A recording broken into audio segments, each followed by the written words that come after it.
একটা ঘরকে কেন্দ্র করে এতগুলো ঘরের উৎপত্তি। ওই ঘরটার নাম হচ্ছে কাবা। ঘরটার নাম কি? ইত্তাখাযাল্লাহু বাইতান ফিদ দুনিয়া, আল্লাহ দুনিয়াতে একটা ঘর নিলেন, নিজের নামের ঘর, ওইটা বাইতুল্লাহ। কিন্তু আল্লাহ কি ওই ঘরে থাকে না।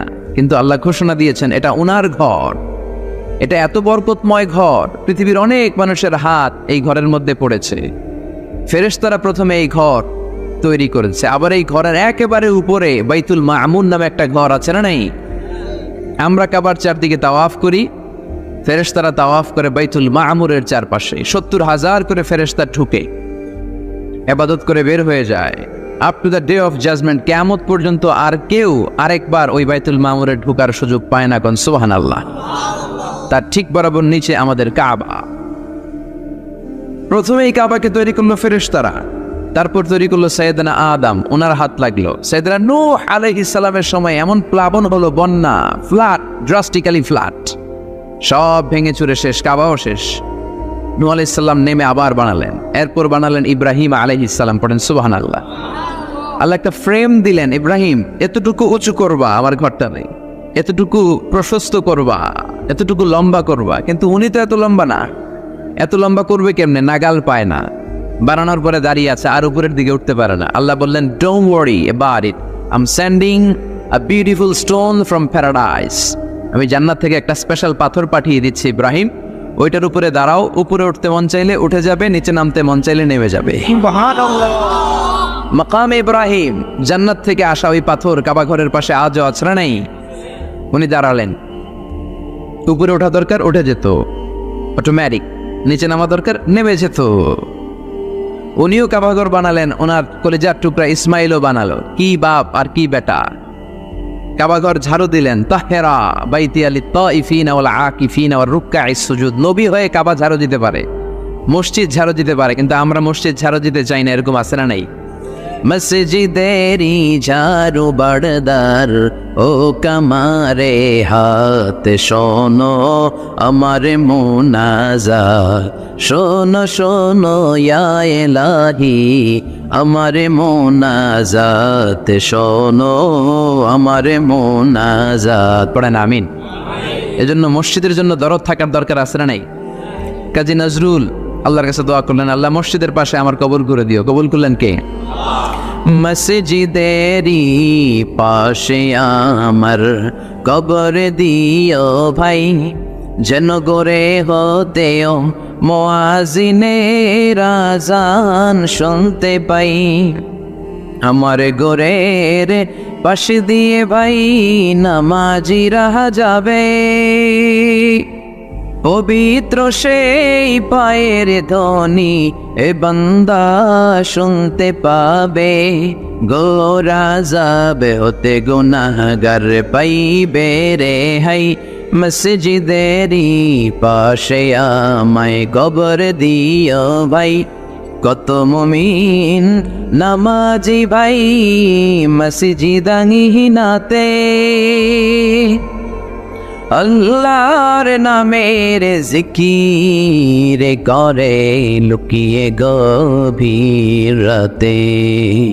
আমি তাদের সাথে ওই আল্লাহর নামে জপতে চাই, আল্লাহর নামে জপতে চাই। পড়েন সবাই, মসজিদেরি পাশে আমায় কবর দিও ভাই। আল্লাহু আকবার।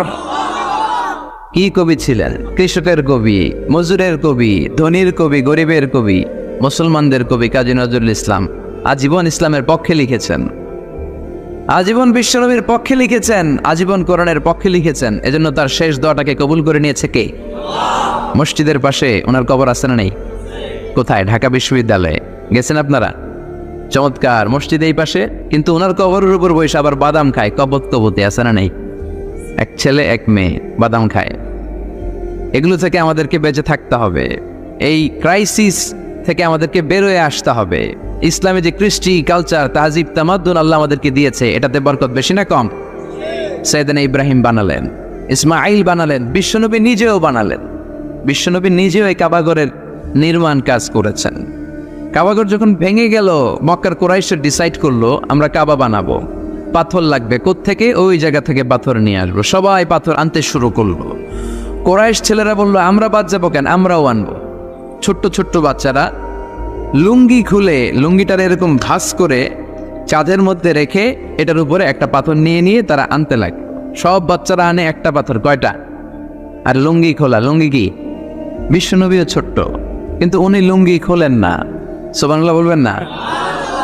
উনিও ছোট্ট, ওনার ফ্রেন্ড যারা, ওনার সমবয়সা যারা লুঙ্গি খুইলা এরকম বাস করছে, ল্যাংটা হইয়া পোলাপান গরমের কালে ল্যাংটা হয়ে পুকুরের মধ্যে ডুবাডুবি আছে না নাই? সব জায়গায় একই সিস্টেম। তো লুঙ্গি ভাস করে এই জায়গায় রেখে সব বাচ্চারা একটা করে পাথর টানে। বিশ্বনবী টানে দুইটা করে। কয়টা করে? কিন্তু পরনের লুঙ্গি পরনে আছে না নাই? লুঙ্গি খোলেন না। এটা তো সাধারণ মানুষ না, এটা অসাধারণ মানুষ। এটা যেন তেন মানব নয়, এটা মহামানব, ঠিক কি না?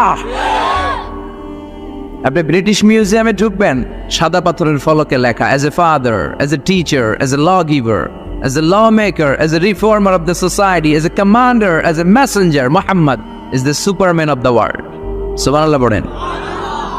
বুক ফুলে যায় আমাদের, কলিজা ঠান্ডা হয়ে যায়, ঠিক কি না? বিশ্বনবী দুইটা করে পাথর টানে, ওনার বয়সের বন্ধুরা টানে একটা। বিশ্বনবীর চাচা আবু তালেব বলল, মুহাম্মদ তুমি ছোট্ট মানুষ, তোমার বয়সের ছেলেরা পাথর টানে একটা, তুমি টানো দুইটা। আর সবাই লুঙ্গি খুলে ফেলেছে যাতে কাদের মধ্যে ব্যথা না পায়, চোট না পায়। তুমি যেহেতু দুইটা করে পাথর টানো, তুমিও তোমার লুঙ্গি খোলো। খোলো, লুঙ্গি খুলে রাখো। ছোট্ট মানুষ, কি হয়েছে, খোলো না একটু। এরকম মুরব্বীরা অনেকে বলে, কি বলে না? বাংলাদেশে এরকম আছে, মুরব্বীরা বলে, আরে লুঙ্গি খুলবেটা, সমস্যা নেই, ছোট্ট মানুষ না। এগুলো করবেন না। যত ছোট্ট বাচ্চা হোক, ওর একটা প্রেস্টিজ আছে না নাই? ওর একটা সম্মান আছে না নাই? এখন থেকে যদি এই অসম্মানগুলো শিখান, ইচ্ছা মতো ঘুষ খাবে, ঘুষ খাইয়া কোপায় ফেলবে সব। শরম থাকবে না, লজ্জা থাকবে না, টেবিলের উপর দিয়েও নিবে, নিচ দিয়েও নিবে, এরকম বেয়াদব আছে না নাই? ছোটবেলা থেকে আদব ঢুকিয়ে দেন, ছোটবেলা থেকে সম্ভ্রম বোধ ঢুকিয়ে দেন, ছোটবেলা থেকে প্রেস্টিজ ঢুকিয়ে দেন, আল্লাহর ওলি হয়ে যাবে, ঠিক কি না? ছোটবেলা থেকে মেয়েগুলোর মাথায় পর্দা নামিয়ে দেন, বুকের মধ্যে ওড়না দিয়ে দেন, ওদের ওড়না সরাবেন না। বইলেন না ছোট্ট মানুষ, বোরকা পরার দরকার নাই। এরকম আল্লাহ দিয়ে যদি বড় করেন, এগুলাই তসলিমা নাসরিন হবে, এগুলাই ঐশী হবে, এগুলাই রামদা দিয়ে মার বাবারে কোপাবে। জোরে বলেন ঠিক কিনা? আগে মাহফিলের বিষয় দিতে হুজুর, প্রধান বক্তা আপনি, আপনার আলোচনার বিষয় মাতা পিতার খেদমত। এখন দেখ হুজুর, খেদমতের গুল্লি মারি, বিষয় হচ্ছে মাতা পিতারা যাতে রামদা দিয়া না কোপায়, এই বিষয়ের উপর ওয়াজ করবেন, ঠিক কিনা? ঐশী এসপি বাবা না, মা কত শিক্ষিতা, কোপাইয়া সাইজ করে ফেলস। এই জন্য ইসলামী শিক্ষাগুলো শেখানোর দরকার আছে না নাই? বিশ্বনবী বললেন, না চাচা, I can't do it, I feel shy. ও চাচা, আমার শরম লাগে। কি লাগে? এই শরমের একটা গুরুত্ব আছে না নাই? বিশ্বনবী এক সাহাবীর পাশ দিয়ে যাচ্ছেন, ওই সাহাবীর বড় ভাই ওরে ধমকা, এত শরম পাস কেন? এত শরম পাইলে জীবনে কি করবি? বিশ্বনবী বললেন, না না, ইযা লাম তাস্তাহি ফাসনা মা শি'তা, তোমার যখন শরম থাকবে না, তুমি সবই করতে পারবা। ছোট ভাইটার এরকম ধমক দিও না, ও শরম পায় খুব ভালো, শরমটা খুব ভালো জিনিস, ঠিক কিনা? এখন শরম নাই, লাজ নাই, লজ্জা নাই, ভালোবাসা নাই, বিয়ে করেও মানুষ আনন্দ পায় না, ঠিক কিনা? মেয়েদের সাথে সব সময় ঘুরে, তো তোর বউরে দিয়ে তুই আনন্দ পাবি কেমনে? আমাদের দেহে একটা ইলেকট্রিক্যাল ভাইব্রেশন আছে, ডিফারেন্ট সেক্স, ডিফারেন্ট লিঙ্গের সাথে যখন কেউ মিলবে, একটা মেয়ের পাশে বসবে একটা ছেলে, তার মধ্যে এমনি ভাইব্রেশন শুরু হবে, ঠিক কিনা? কিন্তু বিয়ের আগেই ভাইব্রেশনগুলো শেষ। কম্বাইন্ড শিক্ষা ব্যবস্থা, এইদিকে বয়ফ্রেন্ড, এইদিকে গার্লফ্রেন্ড একসাথে বসে, বিয়ের আগে লাজ শরম সব শেষ হয়ে যায়। এজন্য বিয়ের পরে তাদের দাম্পত্য জীবনে কোনো আরাম নাই, সুখ নাই। আপনার সুখ তো আল্লাহ শুরু করেছে বিয়ে দিয়ে। বাসরাতে বউয়ের ঘোমটা যখন আপনি তুলবেন, লজ্জায় তার চেহারাটা যখন লাল হয়ে যাবে, তখনই তো আপনার সুখ আল্লাহ ঢালতে শুরু করবে। চিল্লায় বলেন ঠিক কি না? এখন বউয়েরও শরম নাই, জামাইয়েরও শরম নাই, কারণ এই ক্লাস আগেই পার করে আসছে, ঠিক কিনা? এই ছেলে মেয়েদের সাথে ওঠা বসা, মেলা মেশা, ফ্রি মিক্সিং, এগুলো তো আগেই শেষ, আগেই শেষ। এখন বলে আমার জিএফ আসছে, জিএফ, আমার বিএফ আসছে, বিএফ। এগুলো কি? জিএফ কি রে? গার্লফ্রেন্ড, সব জানে। বয়ফ্রেন্ড, ফেসবুকে আমি দেখলাম লেখছে ক্রাশ খাইছে, ক্রাশ। কি রে, এটা কই পাওয়া যায়? হুজুর এটা ওইটা না, আহা, কপাল পোড়ায় জাতি, শরম নাই, লজ্জা নাই। লাজ লজ্জা খুব ভালো জিনিস আমার ভাইয়েরা। কোন এলাকা দেখি? এই ক্যান্টনমেন্ট দৌলতপুরের, মধ্যম শাহ দৌলতপুরে, যাদের কানে আমার মাইকের আওয়াজ যায়, মায়েরা বোনেরা, লজ্জা শরম তোমাদের ভূষণ, এটা তোমাদের সিকিউরিটি, এটা তোমাদের সেফ গার্ড। এজন্য বেশরম হবা না, নির্লজ্জের মতো পাখি ড্রেসের জন্য কান্নাকাটি করবা না, লেহেঙ্গার জন্য বায়না ধরবা না, বোরকা পরবা, সম্মান বাড়াবে কে? লাজ শরম হারাবেন, নিজের কপালে নিজে কুড়াল মারবেন। এই জন্য দাম্পত্য জীবনে সুখী না। আমাদের কাছে এসে বলে, হুজুর আমার বউরে আমার ভালো লাগে না। তো ভালো লাগবো কেন? তুই তো আরো 10 ক্লাস পার করে আসছিস, এমন কোনো আকাম কুকাম নাই, তুই করস নাই, তো তোর বউরে তোর চোখে রাজরানী লাগবে কেন? তোর বউরে তো তোর কাছে কর্মচারীর মতো মনে হবে, ঠিক কি না? এজন্য লাজ শরম শিখাবেন। বাচ্চারে কোনোদিন প্যান্ট খুলতে বলবেন না মানুষের সামনে। বিশ্বনবী বললেন, চাচা আমি খুলবো না। কি বললেন?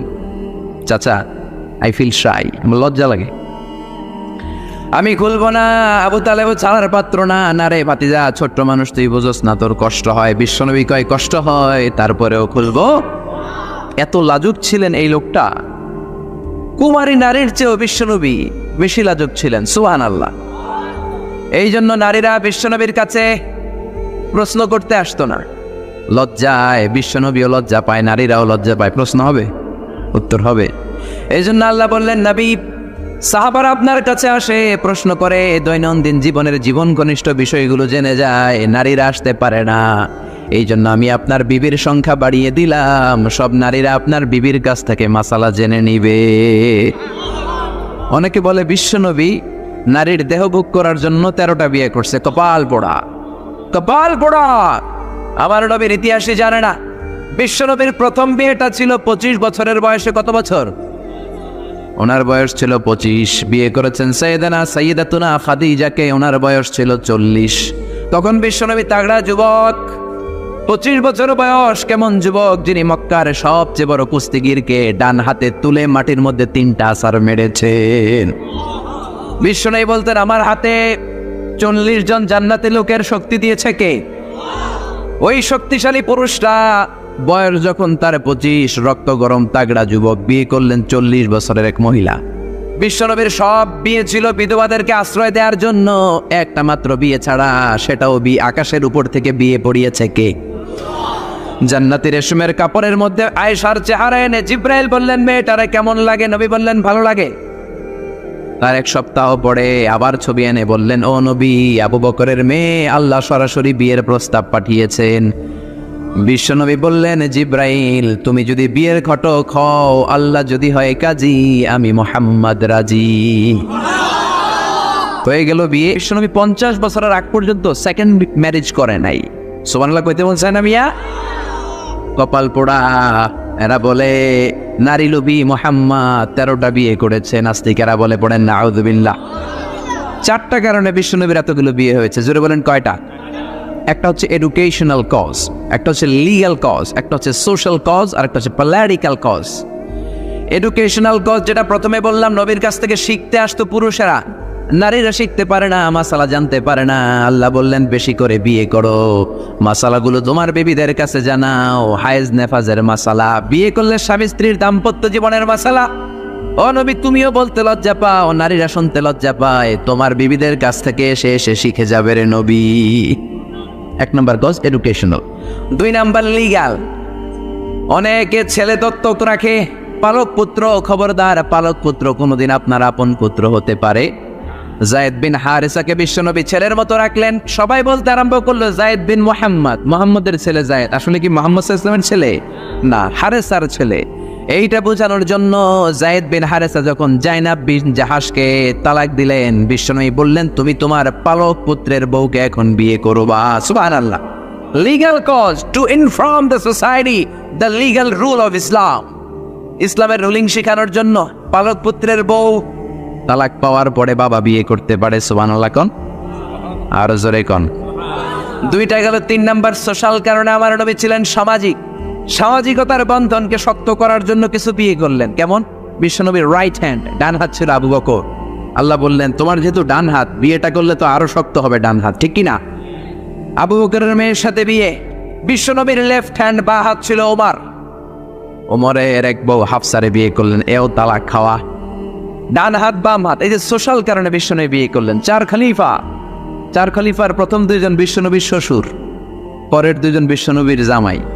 সুবহানাল্লাহ বাড়িতে যে বললেন আল্লাহু আকবার। আবু বকর সাইয়েদনা ওমর বিশ্বনবীর শ্বশুর, আর ওসমানকে দিলেন 2 মেয়ে, আলীরে দিলেন 1 মেয়ে। আল্লাহু আকবার। এই সোশ্যাল কারণে বিশ্বনবীর বিয়ের সংখ্যা বেড়েছে। সর্বশেষ হচ্ছে পলিটিক্যাল, রাজনৈতিক কারণে। কি রাজনৈতিক কারণ? বনুল মুস্তালিকে বিশ্বনবী যুদ্ধ করলেন। যুদ্ধ করার পর বনুল মুস্তালিকের লিডারের নাম ছিল হারিস বিন মেরার। হারিস বিন মেরারের একটা মেয়ে ছিল, তার নাম ছিল জুয়াইরিয়া বিনতুল হারিস। বিশ্বনবীর 11টা বউ, 2টা ছিল দাসী। প্রথম বউ হচ্ছে খাদিজা বিনতে খুয়াইলিদ, এরপর আয়েশা বিনতে আবি বকর, হাফসা বিনতে ওমর, জাইনাব নামে 2 বউ, জাইনাব বিনতে জাহাশ, জাইনাব বিনতে খুজাইমা, মাইমুনা বিনতুল হারিস, জুয়াইরিয়া বিনতুল হারিস, সাউদা বিনতে জামাআ, সাফিয়া বিনতে হুয়াই ইবনে আখতাব, উম্মে হাবিবা, রামলা বিনতে আবি সুফিয়ান, উম্মে সালামা বিনতে আবি উমাইয়া। এই 11 জন বউ। সুবহানাল্লাহ পড়েন। দাসে ছিল 2 জন, একজন রাইহানা, পুরো নাম রাইহানা বিনতে যায়েদ আন-নাদারিয়া, আরেকজন ছিল মারিয়া। মিশরের সম্রাট মুকাউকেস বিশ্বনবীরে হাদিয়া দিয়েছে। মারিয়া তু বিনতে শামউন আল-কিবতিয়া। এই 13 জন। বিশ্বনবী বনিল মুস্তালিকে যুদ্ধ করলেন, বিজয় লাভ করলেন। বিশ্বনবী ভাবলেন বনিল মুস্তালিকের লিডারের মেয়েটারে যদি বিয়ে করি, আমার শত্রুর বংশ হয়ে যাবে আমার শ্বশুর বাড়ি, ঠিক কিনা? বুদ্ধি করে বিয়ে করলেন। বিয়ে করার পরে পুরো বনুল মুস্তালিকের লোকেরা ভাবে, হায় হায়, আমাদের লিডারের মেয়ে বিয়ে করছে, এখন তো আমরা বেয়াই সম্পর্ক, ঠিক কিনা? আর কিলাকিলির দরকার নাই, আর তলোয়ার নিয়ে মারামারির দরকার নাই। তলোয়ার ফালা, সবাই একসাথে জড়ো হয়ে অ্যাসেম্বলি কর। মুহাম্মদ রে ডাক। বিশ্বনবী আসলেন।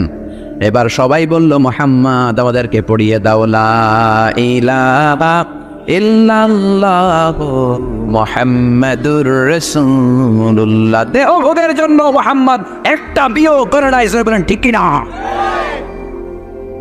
এডুকেশনাল কারণ, লিগ্যাল কারণ, সোশ্যাল কারণ, পলিটিক্যাল কারণ। আবার ইহুদের এক মেয়েকে বিয়ে করলেন বিশ্বনবী, সাফিয়া। খায়বারের যুদ্ধের পরে, ওই বিয়ের পরেও শত শত ইহুদি কালিমা পড়ে মুসলমান হয়েছে। বিশ্বনবী বললেন, না চাচা, আমার লুঙ্গি খোলার দরকার নাই, আমি এমনিই পারি। মনে আছে? ভুলে গেছেন? মনে আছে তো? ও চাচা, আমি এমনিই পারি, আমি 2টা করে পাথর টানবো, সমস্যা নাই, লুঙ্গি খুলবো না। আবু তালেব ছাড়ার পাত্র নয়। আবু তালেব বলে, বাতিজা তুমি লুঙ্গি খোলো। বিশ্বনবী তো লুঙ্গি খোলে না। এটা তো সাধারণ নবী না, এটা অসাধারণ নবী, ঠিক কিনা? 5 বছর হালিমার বাড়িতে ছিলেন। হালিমা দুধ খাওয়ালো। হালিমা বলল, মুহাম্মদ রে দুধ খাওয়াতে নিলাম, কিন্তু আজীব তামাশা, আমার ডান স্তনের দুধটা খায়, বাম স্তনের দুধ তো খাওয়াতে পারি না। বাম স্তনের দুধটা মুখে ঢোকাতে পারি না। 5টা বছর ছিল, 2 বছর দুধ খাইলো, একদিনের জন্য আমার বাম স্তন টাচ করে নাই। কারণ হালিমার আরো কয়েকটা ছেলে মেয়ে ছিল। উনাইসা নামে এক মেয়ে ছিল, সাইমা নামে আরেক মেয়ে, আব্দুল্লাহ নামে এক ছেলে। এরাও দুধের বাচ্চা ছিল। বিশ্বনবী যদি একাই 2 স্তনের দুধ সাবার করে ফেলেন, তাহলে দুধ ভাই বোনরা খাবে কি? 2 বছর বাচ্চা মুহাম্মদ ইনসাফ প্রতিষ্ঠা করেছেন, কোন ঠিক কিনা? আবার হালিমা বলে, এই ছেলেটারে আমি 5 বছর রাখলাম, এই 5 বছরে কোনোদিন কোরাইশি মুহাম্মদ রে কান্না করতে দেখি নাই। শুধু একটা সময় কান্না করত। এই ছেলেটা ক্ষুধার অভাবে কাঁদে নাই, ব্যথা পেলে কোনোদিন মুহাম্মদ কাঁদে নাই। শুধু লজ্জাস্থানের জায়গা থেকে কাপড়টা একটু সরে গেলে শিশু মুহাম্মদ কেঁদে উঠত। বিশ্বনবী বললেন, চাচা আমি লুঙ্গি খুলবো না, আমি 2টা নিতে পারবো। আবু তালেব বলল, সমস্যা নাই, খোলো। বিশ্বনবী গয়না খুলবো না। আবু তালেব বিশ্বনবীর লুঙ্গির গোছায় ধরে টান দিলেন। টান দিতে দেরি হয়ে যায়, বিশ্বনবীর বেহুশ হতে দেরি হয় না। বেহুশ হয়ে পড়ে গেলেন, লুঙ্গি আর খোলা হয় নাই। বিশ্বনবীর লজ্জাস্থান পৃথিবীর কেউ দেখে নাই, চিল্লায় পড়েন আল্লাহু আকবার। এজন্য লজ্জাশীলতা শিখাবেন। লজ্জাশীলতা সব নারীদের ভূষণ। দৌলতপুর বাইতুন নূর জামে মসজিদ, এই বাইতুন নূর ধরে ধরে এত কথা চলে আসছে, ঠিক কিনা? বাইতুন নূর এসেছে কাবাঘর থেকে। এই কাবাঘর ইব্রাহিম আলাইহিস সালাম বানালেন। বানানোর শেষ আল্লাহ বলেন, ইব্রাহিম আজান দাও। কি দাও? জোরে বলেন, কি দাও? আজান দেননি আপনারা নাকি খালি মুয়াজ্জিন দেয়? আপনিও দিবেন। আজান দিলে মর্যাদা বাড়ায় কে? আতওয়াল আনাকি ইয়াউমাল কিয়ামা, দুনিয়ার বুকে যারা আজান দিবে কিয়ামতের দিন তাদের গলাগুলো সবার চাইতে জিরাফের মতো উঁচু হয়ে থাকবে। দেখলেই বুঝে যাবে এই মুয়াজ্জিন ছেলেগুলা সব। আল্লাহু আকবার। কিসের আজান দিব? আল্লাহ আল্লাহ বললেন, ও ইব্রাহিম, ঘর বানালা, ঘরটা জিয়ারত করতে হবে, আজান দাও, তাড়াতাড়ি আজান দাও। আযিন ফিন নাস বিল হজ, ও ইব্রাহিম আজান দাও। সাইয়েদনা ইব্রাহিম বললেন, মানুষ নাই, পাখি নাই, প্রাণী নাই, কেউ নাই, আজান দিলে কে শুনবে? আল্লাহ বললেন, ইব্রাহিম তোমার দায়িত্ব, তুমি আজান দাও, আমি গোটা বিশ্বের সব মানুষের কানে আজান পৌঁছে দেব। আজান দিলেন, আল্লাহ পৌঁছায় দিলেন। আমরা যারা আসি নাই আমরাও শুনেছি মায়ের পেটে এই আজান আমাদের কানেও এসেছিল। যারা পেটেও ছিলাম না, আলামুল আরওয়াহে তাফসীর এসেছে, তাদের কানেও এসেছে। এই আজান শুনে যারা সাড়া দিয়েছে, লাব্বাইক বলেছে, তাদেরই নসিবে আছে কাবা ঘর জিয়ারত করা। জোরে বলেন সুবহানাল্লাহ। এজন্য মসজিদে দানের দরকার আছে না নাই? মসজিদে নামাজের জন্য যাওয়ার দরকার আছে না নাই? ওয়াজে অনেক মানুষ হয়, মসজিদে লোক হতে যায় না, কি আজীব তামাশা। বিশ্বনবীর সময়ে ফজরের নামাজ জুমার নামাজ ছিল একই দৃশ্য। আমাদের দেশে ফজরের সালাত জুমার আর সালাত এক দৃশ্য না? মাশাআল্লাহ, এক দৃশ্য। ফজরের সময় লোকই নেই, আর জুমার সময় ঠেলাঠেলি আছে না নাই? সারা বছর নামাজে যায় না, জুমার সময় এক ফার্স্ট কাতারের মুসল্লি আছে না নাই? দুইটা এক হইতে হবে। হ্যাঁ, ফজরের সালাতে যেই দৃশ্য, জুমার সালাতে একই দৃশ্য। তাইলে কালিমার পতাকা উড়াই দিবে কে? স্লোগান দিয়ে উড়াইতে পারবেন না, মাহফিলা এসে উড়াইতে পারবেন না। মসজিদমুখী হইতে হবে, মসজিদে যাবেন। এলাকার যুবক ভাইরা তোমরা মসজিদে যাবা, রাজি আছো তো? রাজি? সত্যি সত্যি বলছো না মিথ্যা মিথ্যা বলছো? যাবা তো? মসজিদগুলো আমাদের আবাদ করতে হবে আবাদত দিয়ে। মসজিদে টাইলস হয়েছে, এয়ার কন্ডিশন হয়েছে, কার্পেট হয়েছে, মাগার মুসল্লি হয় নাই, ঠিক কিনা? বিশেষ করে ফজরের সালাত মসজিদে যাবা। কে কে যাবা না হাত তোলো? 1 2 3 4। ওই যে আরেকজন এভাবে তুলে রাখছে, বুঝতে পারে না, উনি আবেগে তুলে ফেলছে। মসজিদে যেতে হবে ফজরের সালাতে, রাজি আছেন তো? আল্লাহ কবুল করুক, পড়েন আমিন। আমি খুতবার শুরুতে একটা আয়াত তেলাওয়াত করেছি। আয়াতটা হচ্ছে সূরাতুল মুলকের। কোন সূরা? সবাই বলেন নাই কোন সূরা? আমি সব জায়গায় বলি যে এটা ক্লাস। তাফসীর মাহফিলটা কি? আদান প্রদান হবে, প্রশ্ন উত্তর, প্রশ্ন উত্তর। রাজি আছেন তো? উত্তর না দিলে কথা হবে না, উত্তর দিলেই আমার কথা সুন্দর হবে, ঠিক কিনা? আর বোঝার চেষ্টা করতে হবে প্রাণের ভাইয়েরা আমার, বুঝতে হবে আমলের নিয়তে। ইখলাসটা বড় জরুরি। অনেক প্রধান বক্তা কিয়ামতের দিন জাহান্নামে যাবে, অনেক দানশীল ব্যক্তি জাহান্নামে যাবে, অনেক শহীদ ফি সাবিলিল্লাহ জাহান্নামে যাবে। সহিহ হাদিস। প্রধান বক্তা বলবে, আল্লাহ, বাংলাদেশের এমন কোন জেলা নাই যেই জেলায় আমি কোরআনের দাওয়াত নিয়ে যাই নাই। আল্লাহ বলবেন, না না, তুমি দাওয়াত নিয়ে গিয়েছো যেন লোকেরা তোমার নামে তাকবীর দেয়, এই জন্য। আমার ভয় তোর অন্তরে ছিল না, তুই জাহান্নামে যা, go to the hell fire. এক লাথি মেরে প্রধান বক্তারা জাহান্নামে পাঠাবে। ওই রকম প্রধান বক্তা আল্লাহ তুমি আমাদেরকে বানিও না, বলে না আমিন। অনেক দানশীল জাহান্নামী হবে। আল্লাহ বলবেন তুইও জাহান্নামে যা। দানশীল বলবে, আল্লাহ, আমার এলাকায় যত মসজিদ আছে সবগুলো আমি বানাইছি। আল্লাহ বলবেন, কথা ঠিক, কিন্তু তুমি বানিয়েছো তোমার দানবীর বলবে। এজন্য দানশীল, তা বিজনেস ম্যাগনেট, হাতেম তাই উপাধি তোমাকে দিবে। এই জন্য তো হাতেম তাই উপাধি তো দুনিয়াতে তুমি পেয়েছো, আমার কাছে কি চাও? আমার কাছে তোমার জন্য কিচ্ছু নাই, go to the hell fire, জাহান্নামে যা। সবচেয়ে ভয়ঙ্কর হলো শাহিদ ফি সাবিলিল্লাহ, জাহান্নামে যাবে। আল্লাহর রাস্তায় যুদ্ধ করে দেহের তাজা রক্ত বিলিয়ে শহীদ হয়েছে, তারাও জাহান্নামে। সবাই না, যাদের ইখলাস নাই। শহীদ বলবে, আল্লাহ, আমি কেন জাহান্নামে? আল্লাহ বলবেন, তুইও যা। আল্লাহ, আমার দেহের তাজা রক্ত বিলিয়ে দেহে তোমার কালিমার পতাকা গেড়েছি, আমি কেন জাহান্নামে যাব? আমার তো জান্নাত পাওয়া দরকার। আল্লাহ বলবেন, না না, তুমি যুদ্ধ করেছো যাতে লোকেরা তোমাকে বীর বলে, বীর। লোকদের বাহবা পাওয়ার জন্য যুদ্ধ করেছ, দেখানোর জন্য যুদ্ধ করেছ, সব লোক দেখানো, শুধু রিয়া, রিয়া আন্নাস। মানুষকে তো ঠিকই দেখাইছো, তুমি খেলা তো দেখাই আসছো দুনিয়াতে। যা চাইছিলা তা তো দুনিয়াতে পেয়েছো, আমার কাছে পাওয়ার কিছু, তুমিও জাহান্নামে যাও। আমরা কি ওই শ্রেণীর লোক হতে চাই? এজন্য অন্তরে ইখলাসের দরকার আছে না নাই? কে ওয়াজ করলো? হুজুরের কণ্ঠ কেমন, দেখতে কেমন, হুজুর গরম করতে পারে কিনা, ওয়াজ জমাইতে পারে কিনা, এরকম টেন্ডেন্সি আছে না নাই? অনেক জায়গায় গেলে হুজুর ওয়াজ জমাইতে হবে। আরে ভাই, ওয়াজ আবার জমাই কেমনে? আমি তো কোরআন থেকে কথা বলবো, আপনারা শুনবেন, নোট করে নেবেন, আমলের চেষ্টা করবেন, এটাই তো, ঠিক না? আবার বলে হুজুর ঠান্ডা ওয়াজ এই জ্ঞানে চলে না, গরম ওয়াজ দিবেন গরম। এগুলার একটার মধ্যে ব্যক্তিগত জীবনে আমল নাই, ঠিক কিনা? ওয়াজ হবে আল্লাহর সন্তুষ্টির জন্য, বিশ্বনবীর শেখানো পন্থায়। মনের মধ্যে দরদ থাকবে, যাদেরকে বলছেন দরদ নিয়ে বলবেন, দরদ নিয়ে শুনবেন। অন্তর থেকে কথা বললে ওই কথা মানুষের অন্তরে যে লাগে, মুখ দিয়ে বললে শুধু কানে লাগে, ঠিক কিনা? আমরা অন্তর থেকে বলার চেষ্টা করব, অন্তরে লাগানোর চেষ্টা করব, আর আমলের চেষ্টা করব, জীবনটা যাতে পরিবর্তন হয়। প্রতি শীতে কত মাহফিল, একদিন আমার 2 মাহফিল আছে। এবছর শুরু করছি ফজরের পর থেকে, ফজরের পরে মাহফিল আছে, জোহরের পরে আছে, বাদ মাগরিব আছে, বাদ এশা আছে, বিভিন্ন সময় মাহফিল। তার মানে এক একটা গ্রামে শুধু তাফসির প্রোগ্রাম আর তাফসির প্রোগ্রাম। সবগুলো তো আল্লামা হয়ে যাওয়ার কথা, কিন্তু হয় না কেন? এখলাস নাই, শিখার জন্য আসে না। আপনি শিখেন, নোট করেন, জীবনটারে পরিবর্তন করে দিবে কে? সবাই শিখতে রাজি আছেন তো? আসেন আমরা সূরাতুল মুলকের তাফসির শুনি। সূরাতুল মুলক 29 পারার প্রথম সূরা। কত পারা? আয়াত 30টা। কয়টা?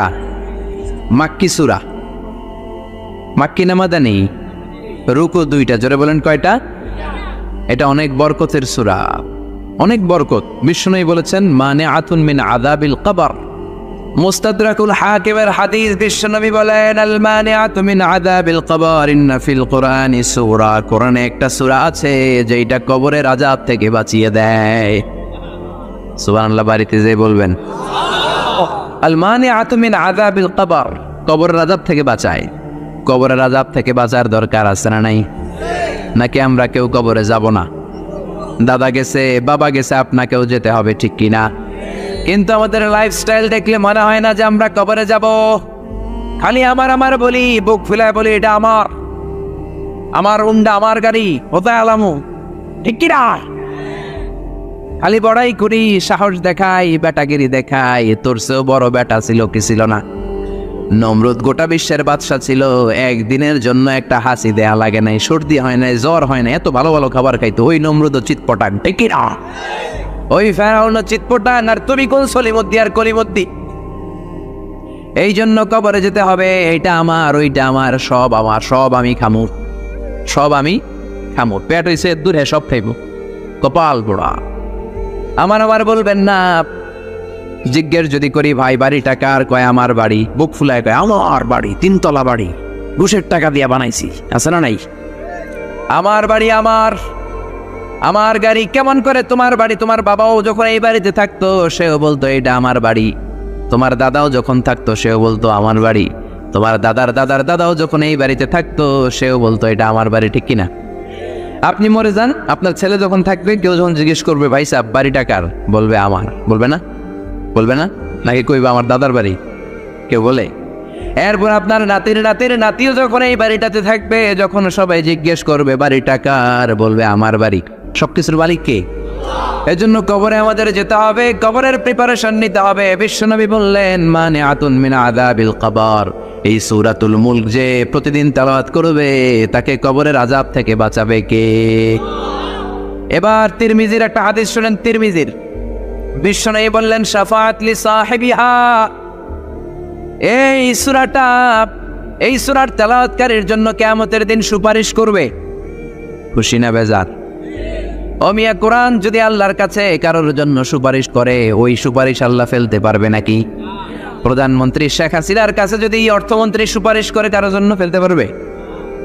পররাষ্ট্রমন্ত্রী যদি অনারেবল প্রাইম মিনিস্টার শেখ হাসিনার কাছে সুপারিশ করে, ফেলতে পারবে? কারণ পররাষ্ট্রমন্ত্রীর সুপারিশ, অর্থমন্ত্রীর সুপারিশ। তেমনি কোরআন যদি সুপারিশ করে, ওই সুপারিশ আল্লাহ ফেলবে না, ঠিক কি না?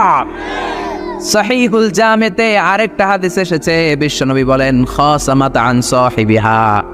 এই সূরাটা কিয়ামতের দিন আল্লাহর সাথে তর্ক করবে, ঝগড়া করবে, ডিবেট করবে।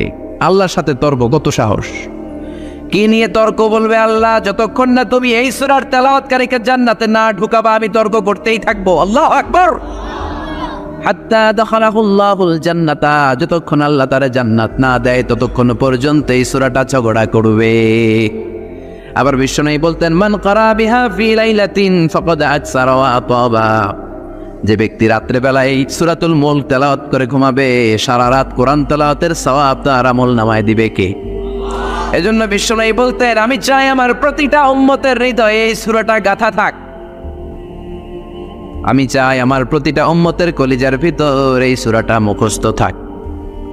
মুখস্থ করতে রাজি আছি না নাই? আয়াত মাত্র 30টা, সবাই বলেন কয়টা?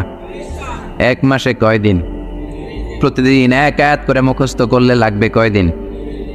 এক মাসে মুখস্থ হয়ে যাবে। করবেন নি? করবেন? এটা আপনাদের বাড়ির কাজ। এটা কি? হোমওয়ার্ক। যেহেতু ক্লাস, বাড়ির কাজ দেওয়ার দরকার আছে না নাই?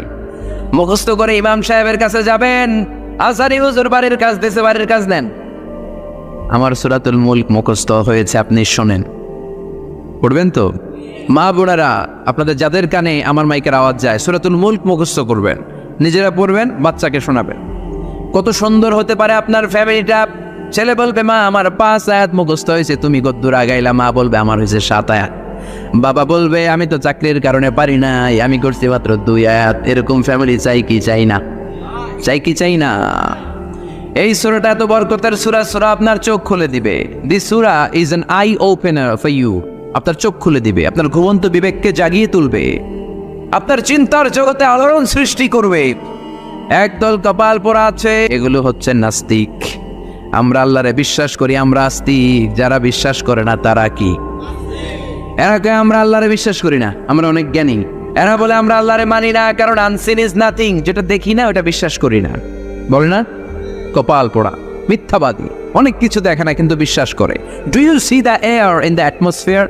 ভূমণ্ডলে যে বাতাস, বাতাস আপনি দেখেন? জোরে বলেন। So why do you believe on that? তাহলে বিশ্বাস করস কেন? Do you see the bad headache someone feel? একজন বলতেছে, হুজুর মাথাটা ছিঁড়ে যায়, ফু দিয়ে দোয়া পড়ে দেন, মাথার ব্যথায় মরে যায়। ওই ব্যাটার যে মাথায় ব্যথা দেখা যায়, কিন্তু মাথায় ব্যথায় বিশ্বাস করি কি করি না? আমরা অনেক কিছু দেখি না কিন্তু বিশ্বাস করি, ঠিক কিনা? আল্লাহরে তুই দেখবি কেমনে? তুই তো নিজেরই দেখোস নাই। আপনি কি আপনার চোখ দেখেন আয়নার সাহায্য ছাড়া? এই যে আমি তাকিয়ে আছে, আমার চোখটা আমি দেখি। আপনি কি আপনার পিঠ দেখেন আয়নার সাহায্য ছাড়া? আরে আয়না রাখলেও তো পিঠ দেখতে গেলে ঘাড় ভেঙে যাবে। কথা বলেন। কেমন করে তুমি আল্লাহরে দেখবা? আল্লাহ বলেন, আমারে দেখা যায় না, আমার সৃষ্টির দিকে তাকা, আমার পাহাড়ের দিকে তাকা, ঝর্ণার দিকে তাকা।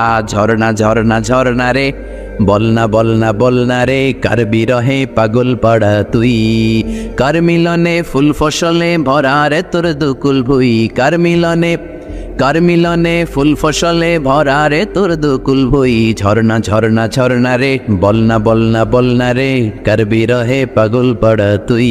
সুবহানাল্লাহ। ঝর্ণার দিকে তাকান, ঝর্ণার মালিক ছাড়া নাই। সাগরের দিকে তাকান, বুঝতে পারবেন আল্লাহ ছাড়া নাই। আকাশের দিকে তাকান, আকাশের মালিকরে খুঁজে পাবেন। এজন্য আল্লাহ বললেন, গোলাম আমার সৃষ্টির দিকে তাকা, আমার সৃষ্টি নৈপুণ্যের দিকে নজর করে দেখ, আমি আছি। If someone see something very carefully, he must find his god, he must find someone is controlling everything. অবশ্যই সে পাবে যে একজন সব নিয়ন্ত্রণ করে। কুফানগরীতে এরকম একজন নাস্তিক ছিল, কয় আমি আল্লাহরে মানি না। কেন মানো না? কয় আল্লাহরে দেখা যায় না, কেউ আমার বিশ্বাস করাতে পারবে না স্রষ্টার অস্তিত্ব। লোকেরা বললো একজন পারবে। নাস্তিক বলে কি নাম? কয় ওই লোকের নাম হলো নু'মান ইবনু সাবিত, আমাদের ইমাম আবু হানিফা। সুবহানাল্লাহ। উনি তোমারে বুঝাতে পারবে আল্লাহ যে আছে। নাস্তিক বলে, কই তোদের নু'মান নিয়ে আয়। ডেট দেয়া হলো আগামীকাল জুমার নামাজের পরে, তার সাথে তর্ক হবে। নাস্তিক আল্লাহর বিপক্ষে, ইমামে আবু হানিফা আল্লাহর পক্ষে, ঠিক কিনা? জুমার পরে হাজার হাজার মানুষ। নাস্তিক আসছে, শুধু আসে নাই ইমাম আবু হানিফা। কে আসে নাই? জোরে বলেন, কে আসে নাই? ইমাম আবু হানিফা আসেনি, 1 ঘন্টা দেরি। 1 ঘন্টা দেরি করে আসার পরে নাস্তিক রেগে মেগে বলে, কোন লোকের সাথে তর্কের জন্য এসেছো? এই লোকের তো কোনো সময় জ্ঞান নাই। যার সময় জ্ঞান নাই এর সাথে কিসের তর্ক? সাইয়েদনা ইমাম আবু হানিফা বলে, ইনদি উযুর, আই হ্যাভ এক্সকিউজ, আমার উযুর আছে। কি উযুর? কি উযুর আপনার? দেরি করলেন কেন? সাইয়েদনা ইমাম আবু হানিফা বললেন, আমি ঘর থেকে বের হলে একটা নদী পড়ে, ওই নদীটা পার হয়ে আসতে হয়। নদীর সামনে গেলাম, আগে আগেই বের হয়েছি, কিন্তু নদীর সামনে কোনো নৌকা নাই, মানুষ নাই, মাঝি নাই, কিভাবে আসবো? তাকিয়ে দেখলাম বিশাল বড় একটা গাছ। হঠাৎ করে দেখলাম এমনি গাছটা 2 ভাগ হলো। হঠাৎ করে এমনি এমনি গাছের ভেতর থেকে তক্তা বের হলো, এমনি এমনি তক্তাগুলো জোড়া লেগে নৌকা হলো, এমনি এমনি নৌকাটা আমার সামনে চলে আসলো, কোনো মাঝি নাই। উঠে বসলাম, মাঝি ছাড়া নৌকাটা এমনি এমনি সা করে টান মেরে আমার ওই পারে নিয়ে গেল। নাস্তিক কয়, তগো ইমাম মাথা ঠিক নাই, কি বলে এমনি এমনি নৌকা হয় নাকি, এমনি এমনি তক্তা হয় নাকি, কোনো মিস্ত্রি ছাড়া গাছ কাটে নাকি? সাইয়েদে ইমাম আবু হানিফা বললেন, এই তো লাইনে আসছেন, এমনি এমনি গাছ কেটে তক্তা হয় না, এমনি এমনি করাত ছাড়া গাছ কাটে না, এমনি এমনি মাঝি ছাড়া নৌকা চলে না। তাহলে পৃথিবীটা কেমন করে এমনি এমনি চলে? কেমন করে আকাশ হলো, কেমন করে সাগর হলো, কেমন করে নবমণ্ডল ভূমণ্ডল বলো এমনি এমনি? যুক্তি আছে না নাই? এবার নাস্তিক কয়, খাইছে, এটা তো ভাবি নাই, এই ছোট্ট জিনিসটা আমি মানি না। এমনি এমনি গাছ হবে, তক্তা হবে, নৌকা হবে, মাঝি ছাড়া নৌকা চলবে, এমনি এমনি আমি মানি না। কিন্তু নবমণ্ডল এমনি এমনি হলো, বিগ ব্যাং থিওরি এমনি এমনি হলো, সুপারনোভা এমনি এমনি হলো, ব্ল্যাক হোল গ্যালাক্সি এমনি এমনি হলো, এটা কেমন করে মানে? মাথার মধ্যে ঘুরপাক খাচ্ছে, চিন্তার জগতে নাড়া পড়েছে। হঠাৎ ভেবে দেখে আমার তো আস্তিক হওয়া ছাড়া আর কোনো উপায় নাই। নোমান ইবনে সাবেতের পায়ে পড়ে বলে, ও আল্লাহর ওলি নোমান ইবনে সাবেত, ইমাম আবু হানিফা, আসলেই আপনি বড় একজন ইমাম, আর তর্কের কোনো দরকার নাই। হাজার হাজার মানুষকে সাক্ষী রেখে আমি আপনার হাতে হাত রেখে পড়ব, লা ইলাহা ইল্লাল্লাহু মুহাম্মাদুর রাসূলুল্লাহ সাল্লাল্লাহু। এই নাস্তিক টাইপের যারা আছে এদের জন্য কিছু ডোজ আছে, এই সূরা ডোজ, মেডিসিন কি আছে শুনবেন না? জিমায় পড়ছেন? তাকবীর দেন, লিল্লাহি তাকবীর। আল্লাহ বললেন, তাবারাকাল্লাযী বিয়াদিহিল মুলকু ওয়া হুয়া আলা কুল্লি শাইইন কাদির। তাবারাকাল্লাযী, মহান সে সুমহান আল্লাহ, বিয়াদিহিল মুলক, ক্ষমতা তার হাতে, তার হাতে ক্ষমতা, ওয়া হুয়া আলা কুল্লি শাইইন কাদির, সবকিছুর উপর তিনি ক্ষমতাবান, যাই চান তিনি তাই করতে পারেন। ফাআলুন লিমা ইউরিদ। আল্লাহ বললেন, তাবারাকাল্লাযী, আমি সুমহান, বিয়াদিহিল মুলকু, ক্ষমতা তার হাতে। কার হাতে? সবাই বলেন নাকি আপনাদের হাতে? কিন্তু আপনারা তো বলেন আপনাদের হাতে, বলেন না? জনগণ সকল ক্ষমতার উৎস। রিকশার টায়ার পাংচার হলে আমরা লাফ দিয়া উঠি, কারণ আমি ক্ষমতার উৎস। টায়ার পাংচার হলে লাফ দেয় কি দেয় না? আমি কত দিছি? আমি তো রাতে রাতে এক জেলা থেকে আরেক জেলায় ঘুরি, প্রায় রিকশার টায়ার পাংচার, ট্রাকের টায়ার পাংচার, লাফ দিয়ে উঠি, কারণ আমরা ক্ষমতার উৎস। কপাল পোড়ায় জাতি, তুমি কেমন করে ক্ষমতার উৎস হও? 2 বার যদি তোমার ডায়রিয়া হয়, 3 বার তোমার চেহারার দিকে তাকানো যায় না, আই মইরা যাই, মরসকে তুই না ক্ষমতার উৎস? 5 বার যদি টয়লেটে যায়, 6 বারের বেলা সবার কাছে মাপ চাইকে মাফ করে দিয়ে আমি মনে হয় বাঁচবো না। বাঁচবি না কেন? তুই তো ক্ষমতার উৎস, তুই আজীবন বাঁচবি। আহা, কপাল পোড়া। ক্ষমতার উৎস একজন, তিনি কে? আল্লাহ হলেন ক্ষমতার উৎস, আপনি ক্ষমতার উৎস নন। কেমন করে ক্ষমতার উৎস হবেন? পেছন থেকে কেউ যদি বলে, হুজুর সাপ, একটা অজগর সাপ পাওয়া যাবে আপনাদের গাঁরে, দৌড়, চারদিকে ছুটবে সবাই। আপনারা দৌড় দেন আর না দেন, আমি দেবে দিক দিয়া দৌড়, কারণ চাচা আপন প্রাণ, আগে যান বাঁচা, এরপরে বাস করুন, ঠিক কিনা? তো এই হলো আমাদের দশা। আল্লাহ বললেন, ওয়া খালিকাল ইনসানু দাঈফা, ও গোলাম, তোমাদেরকে একেবারে দুর্বল করে আমি বানিয়েছি, কিচ্ছু নাই তোমার। কুত্তা এম করে কামড়াইলে আমরা কুত্তারে কামড়াইতেও পারি না? পারি? কুত্তায় কামড়ায় বেঁচে থাকি আর কাঁদি, ঠিক কিনা? বললাম আমারে কামড় দিয়া দেয়, তো ওটারে ধরতেও পারি না, পারি? খালি কাঁদি আর কাঁদি। সবারে আল্লাহ নিজেকে সেভ করার জন্য অনেক কিছু দিলেন, আমগো কিচ্ছু নাই। আমরা দুর্বলের ঘরের দুর্বল। আল্লাহ বললেন, দুর্বলের ঘরের দুর্বল হয়ে কেমন করে সাহস করিস যে তোরা ক্ষমতার উৎস? কশিন কালেও তোমরা ক্ষমতার উৎস হতে পারো না। ক্ষমতার উৎস কে? এজন্য আল্লাহ বললেন, তাবারাকাল্লাযী বিয়াদিহিল মুলকু ওয়া হুয়া আলা কুল্লি শাইইন কাদির। সুমহান সেই সত্তা, সব ক্ষমতা তার হাতে। কার হাতে? নাকি আপনাদের হাতে? ক্ষমতার মালিক হলেন আল্লাহ। আমাদের ক্ষমতা নকল ক্ষমতা, আসল ক্ষমতা কার? আমাদের কোনো ক্ষমতা নাই। আমাদের ক্ষমতা ক্ষণস্থায়ী, চিরস্থায়ী ক্ষমতার মালিক কে? যখন ভূমিকম্প হয় দেখবেন কিরকম দৌড় দেয়।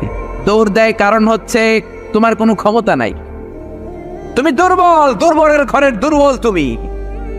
রাত 3টার দিকে যখন ভূমিকম্প হয় লোকজন বাড়ি থুইয়া দেয় দৌড়, সব ভাড়াটিয়াগুলো দেয় দৌড়, শুধু বাড়িওয়ালারা মনে হয় দৌড় দেয় না, নাকি বাড়িওয়ালারাও দেয়? বিল্ডিং এর মায়া আর থাকে না, ভাড়াটিয়াও দৌড়, বাড়িওয়ালাও দৌড়, প্রধান শিক্ষক দৌড়, কারণ বাঁচতে হবে তো, বাঁচার জন্য দেয় দৌড়। অসহায় আমরা, কোনো ক্ষমতা আমার হাতে নাই, ক্ষমতা কার হাতে? 2004 সালে বরিশালে গেলাম বাসে করে, ফিরে আসছি লঞ্চে করে, সদরঘাটে পৌঁছতে আর 1-1.5 ঘন্টা বাকি। শুরু হলো তুফান, লঞ্চ ডুবে যাবে, সাগরের মধ্যে লঞ্চ ডুবে যাবে, লঞ্চের ভেতরে চিৎকার। ওই দিন লঞ্চের শুধু মুসলমানেরা আল্লাহর ডাকে নাই, হিন্দুগুলাও জিকির করছে কার?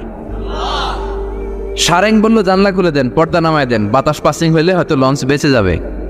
ওই দিন চিনলাম আল্লাহ কারে কয়, আল্লাহ কেসকো কাতে। আল্লাহর জিকির করতে করতে চাপা ফুলাই ফেলাইছি আমি। সবার মুখে চিৎকার, বাঁচাও। আমি কইলাম কে বাঁচাইব? কে? হুজুর আমনে।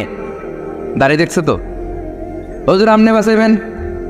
আমি কইলাম তাইলে আমারে বাঁচাইব কে? কয় আল্লাহ। আসলে বিপদে বললে বাঁচাতে পারে একজন, তিনি কে? এগুলো বাস্তব কথা। ডোনাল্ড ট্রাম্প সবচেয়ে বড় ক্ষমতাশালী ব্যক্তি, ঠিক কিনা? সব ক্ষমতা তো ওর হাতে, তাই না? ডোনাল্ড ট্রাম্প তো ক্ষমতার উৎস হওয়া উচিত। ও কি ক্ষমতার উৎস? আপনারা দেখেছেন কিনা জানি না, ইউটিউবে একটা ভিডিও দেখা যায়, সে বক্তব্য দিচ্ছে একটা অডিয়েন্সের সামনে। হঠাৎ বিউ গোলে একজন লোক বাঁশি বাজাইছে ওরে ভয় দেখানোর জন্য, ব করে আওয়াজ করছে, লাফ দিয়ে উঠছে একটা। ওর স্পেশাল সিকিউরিটি ফোর্স চারদিকে এমনি ধরছে, স্যার আমরা আছি। তারপরে সে শান্ত হয়েছে। যারা ভিডিওটা দেখেছেন তারা বুঝবেন কত অসহায় তারা, ঠিক কিনা? যত বড় ক্ষমতার অধিকারী হন, আল্লাহ বললেন তোদের ক্ষমতা ক্ষণস্থায়ী ক্ষমতা, চিরস্থায়ী ক্ষমতার মালিক হলাম আমি আল্লাহ। তাবারাকাল্লাযী বিয়াদিহিল মুলকু ওয়া হুয়া আলা কুল্লি শাইইন কাদির। সুমহান সেই সত্তা যার হাতে ক্ষমতা, ক্ষমতা কার হাতে? খেয়াল করে বুঝেন, এই পৃথিবীতে অনেক দেশের মানুষ, অনেক দেশে প্রধানমন্ত্রী প্রেসিডেন্ট ক্ষমতায় 5 বছরের জন্য বসে কি বসে না? অনেক দেশে 10 বছরের জন্য বসে কি বসে না? আমার আল্লাহ তো 10 বছরের জন্য বসছে নাকি? 15 বছর, 20 বছর, 100 বছর, কত বছর? চির ক্ষমতার মালিক তিনি না? আল্লাহ ভালো জানেন, আমরাও জানি। আল্লাহ বলে দিছে ওয়াল আউয়াল ওয়াল আখির ওয়াল যাহির ওয়াল বাতিন ওয়া হুয়া বিকুল্লি শাইইন আলিম। তিনি প্রথম, তিনি শেষ, তিনি প্রকাশ্য, তিনি গোপন। আল্লাহ বলেন আমি অনাদিকাল থেকে ক্ষমতার চেয়ারে বসা, অনন্তকাল পর্যন্ত থাকবো, ঠিক কি না? তোমাদের মতো 5 বছরের 10 বছরের টার্মে আমি ক্ষমতায় বসি নাই। আমি আল্লাহর ক্ষমতা চিরকালের ক্ষমতা, ঠিক কিনা? চিরকাল ক্ষমতার চেয়ারে বসা। আবার এই পৃথিবীতে অনেকে ক্ষমতায় আসলে ডেমোক্রেটিক সিস্টেমে আসে ভোটে জিতে। আল্লাহ তো ভোটে জিতে আসছে, তাই না? আবার এই পৃথিবীতে অনেক দেশে স্বৈরাচারী পদ্ধতিতে ক্ষমতার চেয়ারে অনেকে বসে কি বসে না? আল্লাহ কি স্বৈরাচারী পদ্ধতিতে বসছে নাকি? আবার অনেক দেশে মোনার্কি সিস্টেম, মানে রাজার পোলা রাজা, আল্লাহর বাবা রাজা ছিল তাই আল্লাহ রাজা। হ্যাঁ, আল্লাহ এইভাবে রাজা? আল্লাহ বললেন না, কুল হুয়াল্লাহু আহাদ আল্লাহুস সামাদ লাম ইয়ালিদ ওয়া লাম ইউলাদ। আমি জন্ম কাউরে দেই নাই, কারো থেকে জন্ম নেই নাই, আজীবন আমি ক্ষমতার চেয়ারে বসা, ঠিক কি না? আবার পৃথিবীতে দেখা যায় ভালো একটা আন্দোলন করলে ক্ষমতা থেকে নামানো যায় কি যায় না? আমি মিশরে ছিলাম, প্রেসিডেন্ট ছিল জামাল আব্দুল নাসের অনেক আগে। আমি যখন ছিলাম প্রেসিডেন্টের নাম ছিল হোসনি মুবারক। বিশাল একটা আন্দোলন হলো, ক্ষমতা থেকে নেমে গেল। তার মানে চরম আন্দোলন করে অনেককে ক্ষমতার চেয়ার থেকে নামানো যায়, ঠিক কিনা? অথবা গণ অভ্যুত্থান করে নামানো যায়। আমরা সবাই মিলে একটা আন্দোলন করেই তো আল্লাহর নামায় দিতে পারবো, তাই না? পারবো?